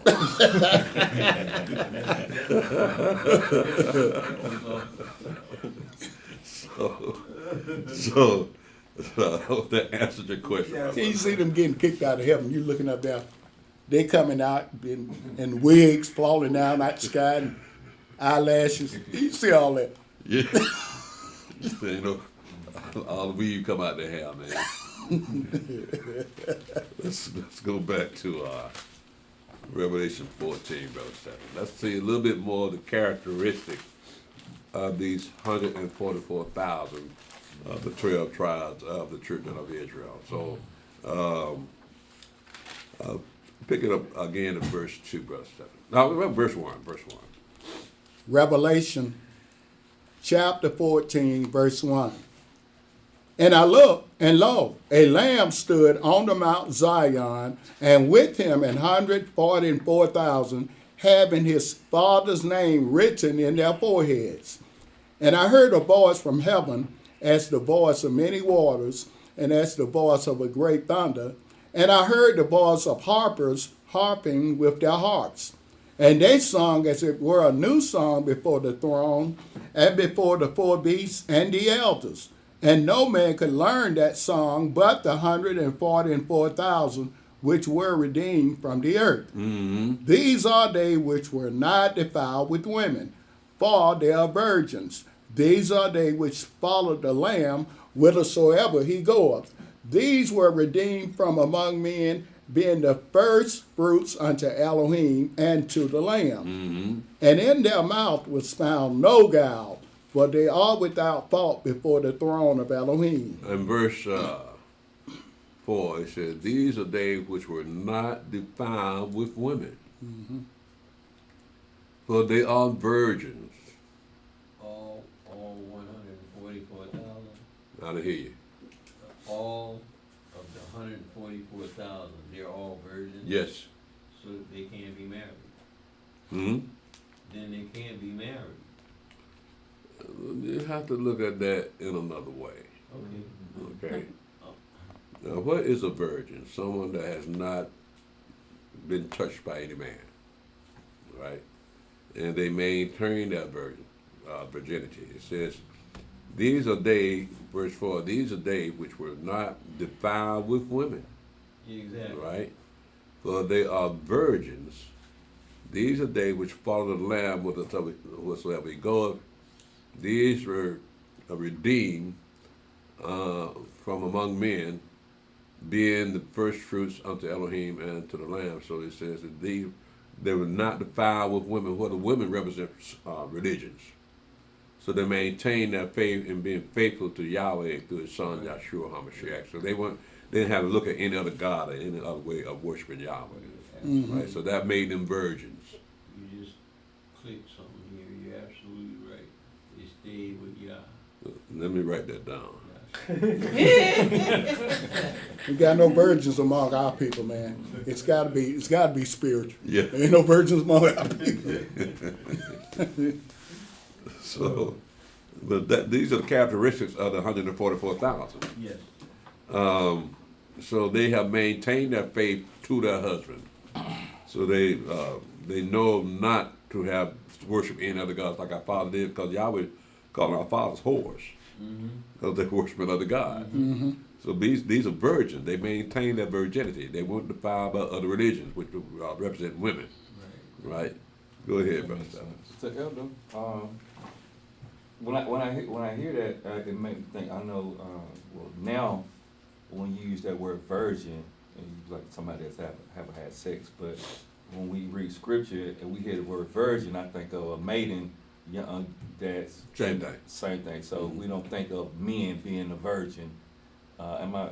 No, Doing it talking about because I don't ever remember men giving that description of men being virgins. Yeah, you're right.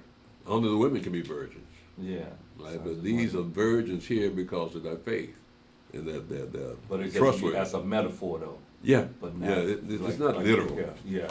It's not literal. But when we hear virgins, it's more they're talking about women. You notice in some of these passages that they're more descriptive and symbolic than actuality. So again, this is saying the same thing. It describes these men as these men are men without guile, right? So you can trust them. You know that they're up and up, so they can. They're always faithful to whatever their charge is. Always faithful to Yahweh through His Son Yahshua HaMashiach, and they would be, I guess, I wouldn't say like Daniel, but these are humble men.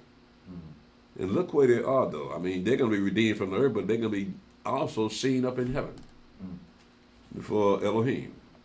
So again, their bodies got to change, whoever they are. So if you're married, your wife, you may not look the same to your wife anymore, and plus you can't do to a wife what you're supposed to do. So I don't know if these men are married. These men may be here now, considering the times that we're living in. But these are extraordinary men, and 144,000 is not a small number, because there's not one stadium here in America that can hold 144,000 people. Not one stadium. So that's a whole lot of people. Yeah, that's a crowd right there. You say they got a stadium in China? And in North Korea. North Korea. Yeah, they got a stadium that holds over 200,000 people. But again, they follow the Lamb wherever he goes.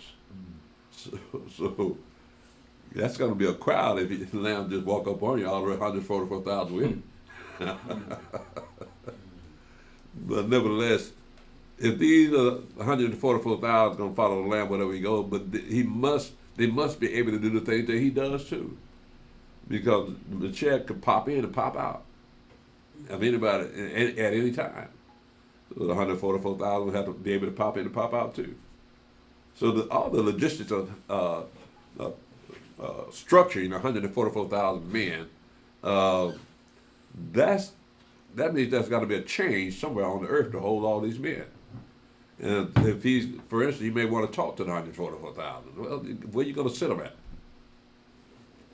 And like I say, they may have the power that the Mashiach has, and that nothing can prevent them from popping in and popping out. And that's what Mashiach did, and so they have to do that. If they're going to be up in heaven, yeah, they got to do that. Right. Let's continue, Brother Stephen. Revelation chapter 14, verse 6. And I saw another angel fly in the midst of heaven, having the everlasting gospel to preach unto them that dwell on the earth, and to every nation and kindred and tongue and people, saying with a loud voice, Fear Elohim, and give glory to him, for the hour of his judgment is come, and worship him that made heaven and earth and the sea and the fountains of waters.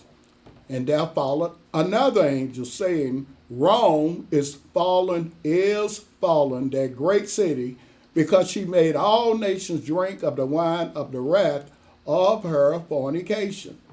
And the third angel followed them, saying with a loud voice, If any man worship the beast and his image, and receive his mark in his forehead or in his hand, the same shall drink of the wine of the wrath of Elohim, which is poured out without mixture into the cup of his indignation. And he shall be tormented with fire and brimstone in the presence of the holy angels and in the presence of the Lamb. Mm-hmm. And the smoke of their torment ascendeth up forever and ever, and they have no rest day nor night, who worship the beast and his image, and whosoever receiveth the mark of his name. Here is the patience of the saints. Here are they that keep the commandments of Elohim and the faith of Yeshua. Now, we have the commandments coming on the scene again. I'll show you how important to keep Yahweh's law from the very beginning to this very time here. And as we can see, most of the religions do not keep Yahweh's law. You don't have very many people at all keeping Yahweh's law. But even though they don't keep them, the law is still here. They have no excuse. And so the churches that's supposed to represent JC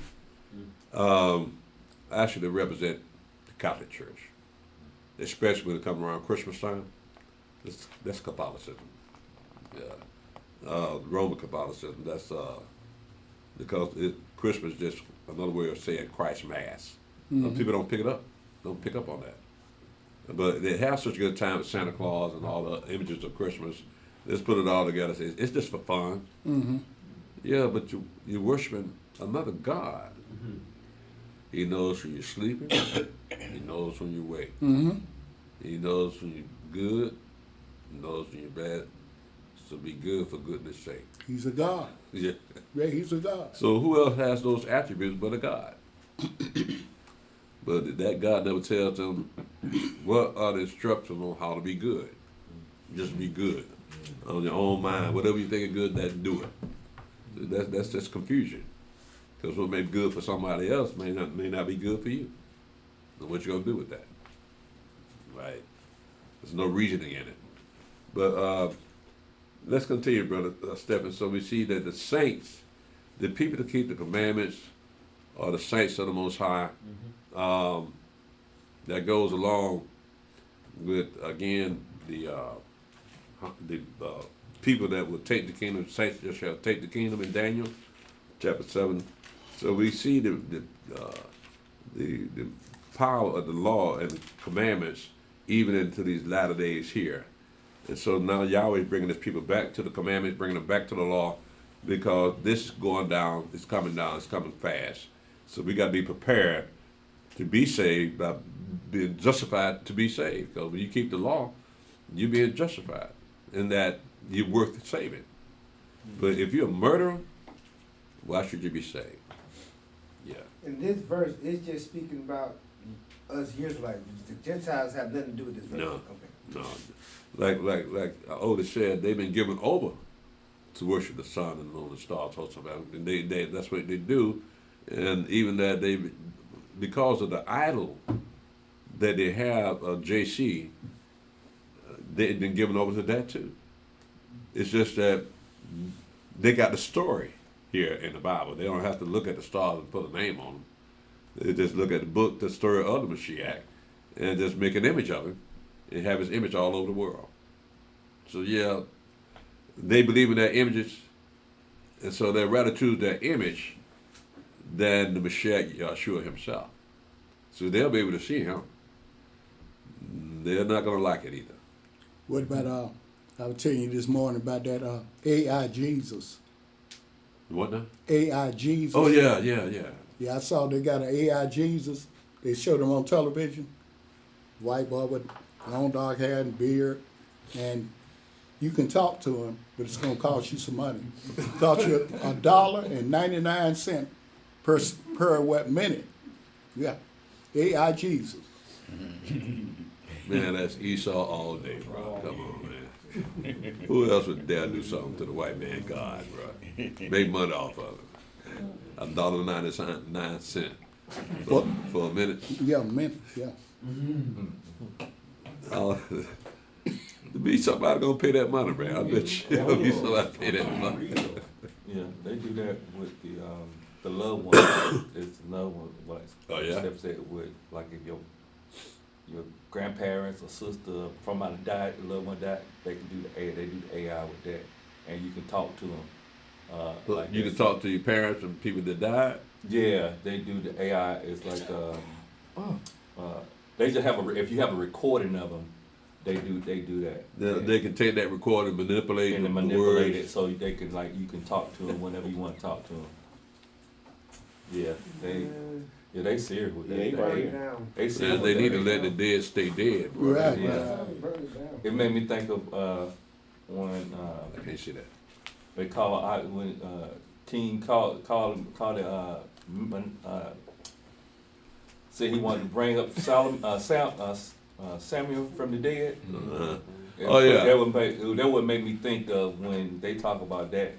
You can bring if you got a recording of it in their picture, they can manipulate it and you can see that.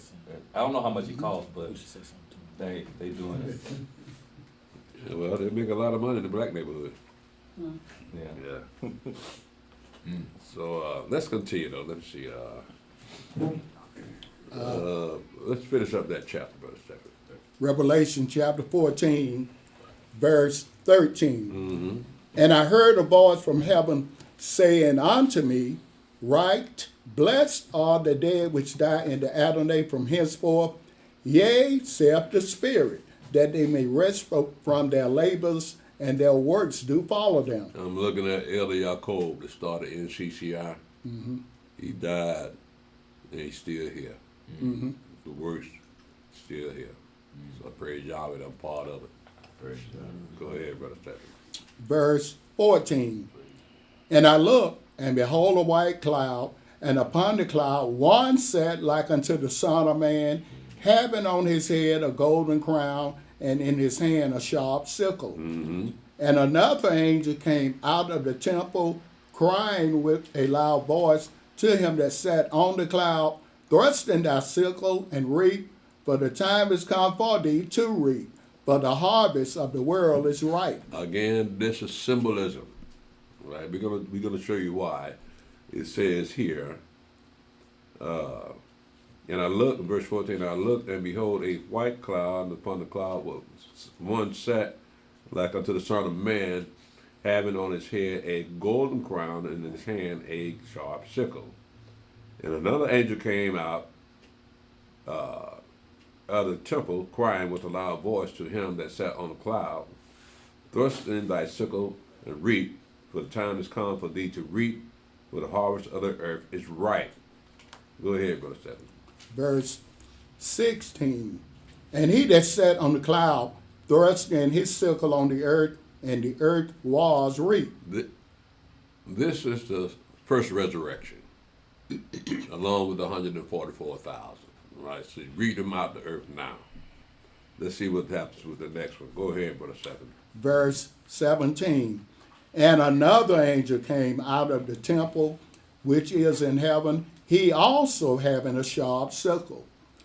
And another angel came out from the altar which had power over fire, and cried with a loud cry to him that had the sharp sickle, saying, Thrust in thy sharp sickle, and gather the clusters of the vine of the earth, for her grapes are fully ripe. And the angel thrust in his sickle into the earth, and gathered the vine of the earth, and cast it into the great winepress of the wrath of Elohim. And the winepress was trodden without the city, and blood came out of the winepress, even unto the horse bridles, by the space of 1,600 furlongs. So this will be the battle of Armageddon. And the ground will be so soaked with blood that the ground cannot soak up the blood anymore. So we got two different scenarios here. One is the first reaping of the harvest, and that would be resurrection in 144,000. And the second reaping will be that the wrath of Yahweh Elohim into the winepress of all those armies that come up to Jerusalem.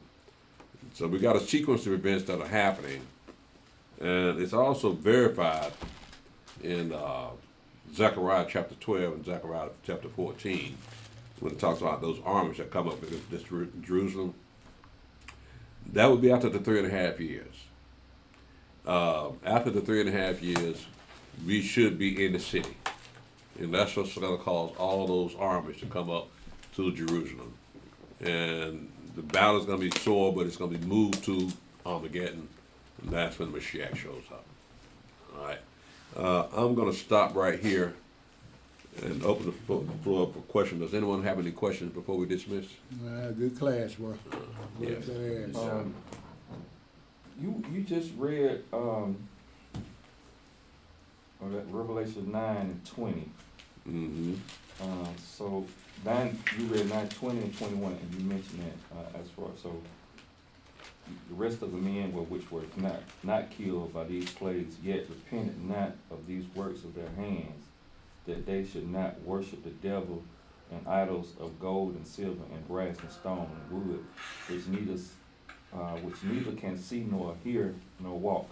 So when I read that, is it saying even though they didn't worship stones and stuff like that, they still didn't repent? That's what that verse saying. So, Yeah, they still have those gods on them. So, because I say it, let me see. They said they should not worship devils. So even though they didn't worship devil, they still were at fault because they didn't repent. That's what they're saying. It says, and the rest of the men which were not killed by these plagues, yet repented not of the works of their hands, which would be idol worship, that they should not worship devils. Let me see here.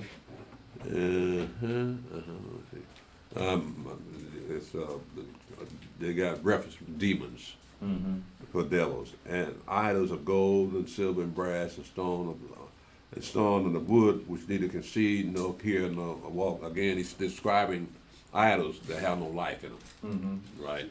But that's what man has made unto himself, gods of wood and stone. And they trust in those gods of wood and stone, even though they're not gods at all. Right? And they still do that today. Right? So it's not a stretch to believe that they will do that, especially when you got that one world government and that they probably endorse you worshiping idols. Like for instance, going to get the people to make their image their idol, right? And it's going to both move and talk. Well, this one says here they don't move and talk, right? Yeah. But they'll have the image of the image.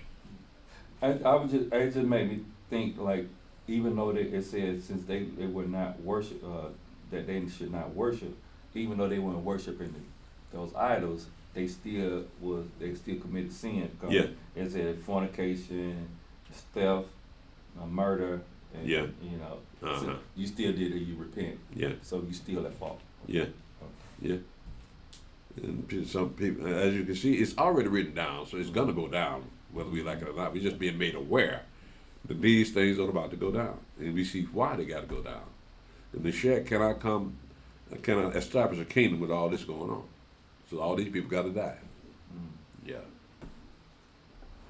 So let's see if we have any questions on chat.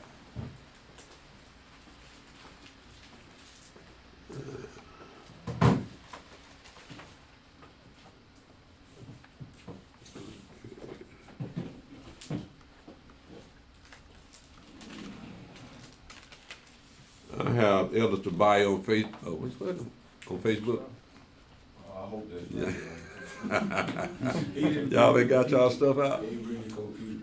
Look. All I got is one of them. You probably right, though. Okay, what about Brother Eliyahu on Facebook?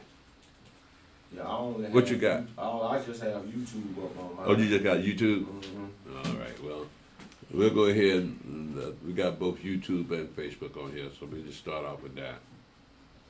Shalom, Elder Tobiah. Shalom, Brother Eliyahu. Hope you're feeling better. Shalom, Ishar. Shalom, Lonely Red Wolf. Shalom, Repentant Judah. Shalom, Brother David.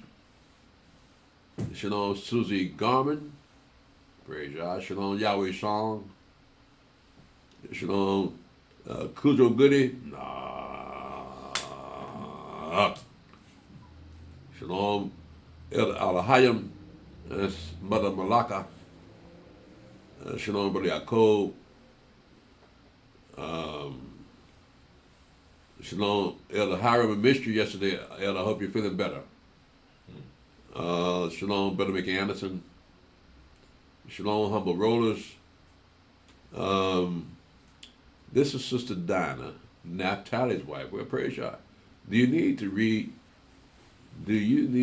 the book of Jubilee and Enoch to calculate the feast days and Sabbath days? No, we do not use those books, my dear. We use what we've been using. We just look at the lunar calendar. We look at the sunset and sunrise and when the day begins, when the season begins. And so we get that information just by looking at the Farmer's Almanac and other sources to calculate those feast days. Now, interestingly, as we put together our calendar, we noticed that in the American calendar, they got Esau's feast days on there. And there are times when we coincide with one another. We have the same date. For instance, a Passover, and maybe several other days that we celebrate. And in other words, what we're saying is, I don't know how Esau calculates his holy days, but we know how we calculate ours. We're not that far apart from each other, maybe a day apart. So we'd always, it's easy to use the lunar calendar. And like I say, you use that on the Farmer's Almanac. See when the new moon comes in, we go from there. But it's important that you start the year off right. With the first day of the year, the first day of the year got to be right. Mm-hmm. So that's what we use, my dear. Okay, you're part of Humble Rollers. Okay, praise God. Shalom, Trey Kingfish Minor. Shalom, Sister Nariah. Shalom, Rachel by Israel. Shalom, Shalom, Elder Eleazar and Sister Akaya. Shalom, Kimberly Israel. Shalom, Angeline Rowe, forgive me. Shalom, Thomas Miller. Shalom, Brother Yosef. Shalom, Mother Marsha. Shalom, Melinda Curry. Shalom, Mother M. Shelton. Shalom, Brother Abraham. Miss you on the holy days, man. Shalom, Brother Malachi. Shalom, Gregor Rucker. And shalom, Claudia McCrae. Shalom, Julius Brown. Shalom, Brother Clarence Moss and Sister Yulita. Shalom, Who Wants to Know? Shalom, Levi the Believer. Shalom, Terry Outlaw. I said, what is the moon flyby with Artemis 2 astronauts all about? I'm the wrong person to ask because I really haven't been keeping up with that. I don't trust none that they put out there now. So that's what they say. That's what the white man says, so we got to believe it. Shalom is love, Yasharala. Shalom, Israel. Shalom, Brother David. Shalom, Brother Adrian Davis. Shalom, Sister Navarre. Shalom, Tamika Wooders. Shalom, So when they put Daniel, Shadrach, Meshach, and Abednego in the furnace in Daniel 3, in verse 25, the Christians say that the fourth person looked like the Son of Man was Christ. LOL, you're right, but they didn't put Daniel in the fiery furnace. That was just Shadrach, Meshach, and Abednego. But yeah, it doesn't surprise me what Christians say, because they don't give credence to the translators of the Bible. That they put the phrase, the man looked like the Son of God, so they thought that was the Messiah. That's right. Christian, just put the book down. Step away. Shalom, Brother Ezra ben Israel. See, I watched that Artemis spacecraft re-enter the Earth atmosphere. When it was about 15 minutes from touching down, they said they will have a 6-minute blackout. Not buying it. Did y'all hear that? I hear that, but it makes sense because they ain't come back Yeah, in. yeah, it don't take them that long to fix this game up. You're right about that, but Ezra, yeah, I ain't buying it. Like I said, I haven't been keeping up with it anyway, because I'm tired of these white folk game. Shalom, morning, Chris. Shalom, yes, liberty. Zionists are the synagogue of Satan, ushering in the Jewish false Messiah, Moshiach, Antichrist. The most evil leader in human history sent to the most evil people in the sight of God. Well, that's kind of radical. Well, it is radical times. Shalom, Brother Hodiah. Shalom, Brother Ezra ben Israel. Elder, the Jehovah's Witnesses believe 144,000 of their anointed spiritual Israelites will go to the heaven, and the rest of the good people will be in paradise on earth. We know this is false. Yeah. Well, what are they a witness of Jehovah's? What do they witness about him? Gotta ask Jehovah. I'm a roller to say, Elder, another question based on the Sabbath service. Would a widow need to be like one of the 7 women asking for the man's name to take away her reproach, or will she be shallowed still? Okay, apologies for the typos, but would a widow need to be one of the 7 women asking for a man's name to take away her reproach to enter in, as you mentioned on the Sabbath service? Can she go in? A widow has a man's name. Mm-hmm. And when we read up in Isaiah chapter 4 and verse 1, these women are seeking a man's name because they don't have a man's name. But a widow already has a man's name. So she wouldn't be part of those 7 women going up to one man and say, let us take your name. They wouldn't be part of that. These were women that were never married, so they didn't have a man's name.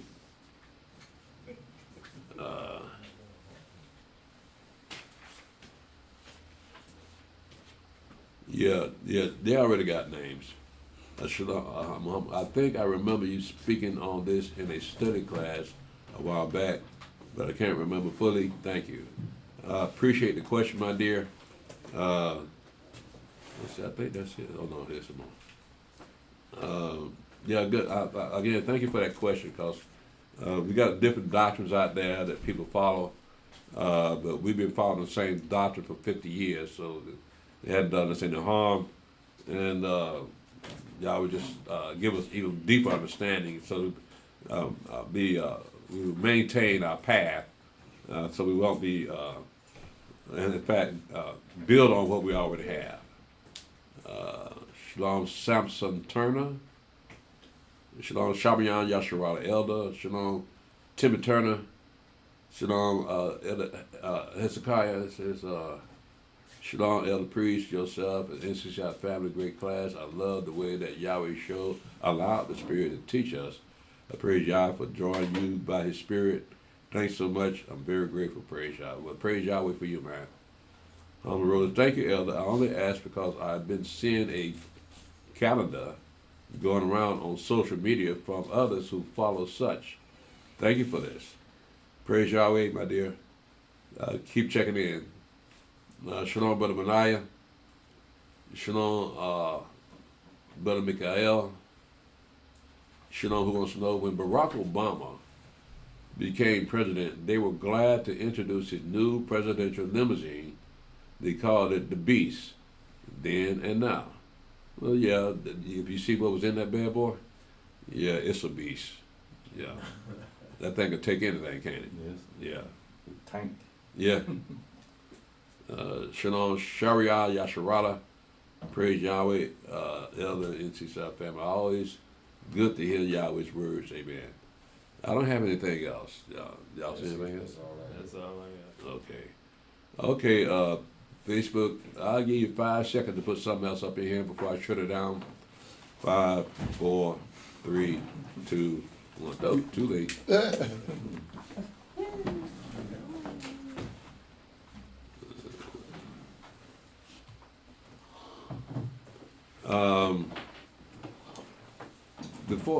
Before we leave, let me remind Facebook and YouTube we have a new moon feast coming up soon.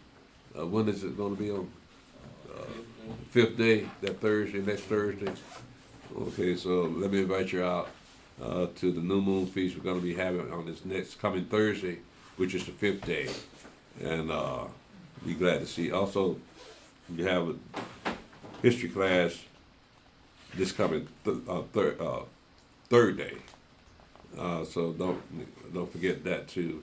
The last 2 Tuesdays we've been having the Holy Feast days, so we've been having a history class at that time. So we're gonna pick it up again this coming third day, which is Tuesday, on our history class. So join us again on our history class and on the new moon service this coming next week. I want to thank you for joining us, Facebook and YouTube. Yahweh bless you and keep you. Shalom.